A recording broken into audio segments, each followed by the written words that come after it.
Welcome back to In Your Face. I'm Owen Crombie here with Tommy Labar and Joe Vadalero. And we are here discussing some of the most controversial topics in sports. So we're going to start off with college football. Should it be 8 or 4 games in the playoff? Tommy, your thoughts? Well, there should most definitely be 8 teams in the playoffs. It makes it much wider playoff. It makes more teams get in and makes the teams work harder because, right now when there's only 4 teams, if a lower team loses a game, it makes them already think they're out. And also, if you're one of the fans and your team loses a game, you're like, well, I guess we're not going to be making the playoffs because we're not good enough, even though there might be that undefeated team who maybe gets lucky a couple games, like Florida State in 2014. And also, if there's 8 teams, you're not going to have that number 5 TCU team who went to the 2014 Peach Bowl and beat the top-ranked team Ole Miss 42-3. They were just proving their point that they should have been in it, and if there were 8 teams, they would have been in it, and they could have proved that they were good enough to win the championship inside the playoff instead of just having a New Year's Six Bowl. Very good point, very good point. Joe, please tell us your thoughts. Well, I think there should stay with the 4-team college football playoff because there's a couple reasons. First thing, if in college football you don't play many games. If you lose a game, you should not be able to get in.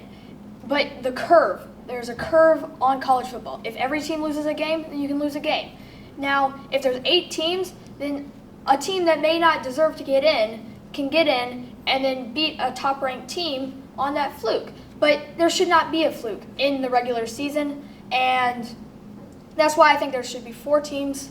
It makes your team work harder. It makes every team try to work harder to get in that college football playoff.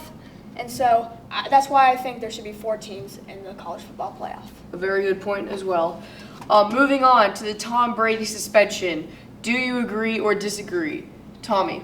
I do not think Tom Brady should have gotten suspended. There is no clear evidence saying that he was the one who controlled Deflategate, who told the locker room attendant to deflate the balls, or Bill Belichick could have been in control of it. And Tom Brady has such a good relationship with Bill that Bill has been his coach ever since he got drafted in 2000, and Brady might just be taking the blame. I mean, it's only 4 games, and he's just the quarterback. But Belichick is the head coach, and the head coach is more important than just one of the players themselves for controlling the team.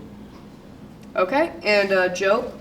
Well, I think that Tom Brady should have gotten suspended because Tom Brady and Bill Belichick have had a history of cheating before.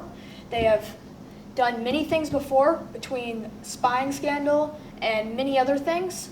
There's a big relationship between Tom Brady and Bill Belichick to where they would cheat together. And I think that whether or not the 4 games was deserved, I think that a suspension was definitely deserved. Okay, and our final argument point. Derek Brassard, was it a smart trade or not for the Rangers? I think it was a smart trade. I mean, it helps them out a lot with the expansion draft coming up. And also, the New York Rangers are trying to get a younger team. They already have some younger players. And also, it'll raise their salary cap, which would also help them a lot for trying to get some more players, better players. Well, the Rangers traded Derek Brassard for Mika, whatever his name is. Nobody knows who this guy is. Why would the Rangers take a star right winger for a center in which they are already solid at the center position, and he's just not that great. Nobody knows who he is. People love Derek Brassard. He was number 3 in jersey sales on the team. Mika Zibanejad, or whatever his name is, nobody knows who he is. Doesn't free up much cap space. The Rangers are trying to win now. It doesn't matter about the expansion draft next year. You're trying to win now, and that's why it was a bad trade for the Rangers. Well, I personally think that we should wait and see what happens with a new guy on the Rangers. Also, you need to keep in mind that the Rangers also got a conditional 2nd-round pick in the upcoming draft. Well, that's all for us here at Play by Play Sports. We thank you, and we'll see you again tomorrow.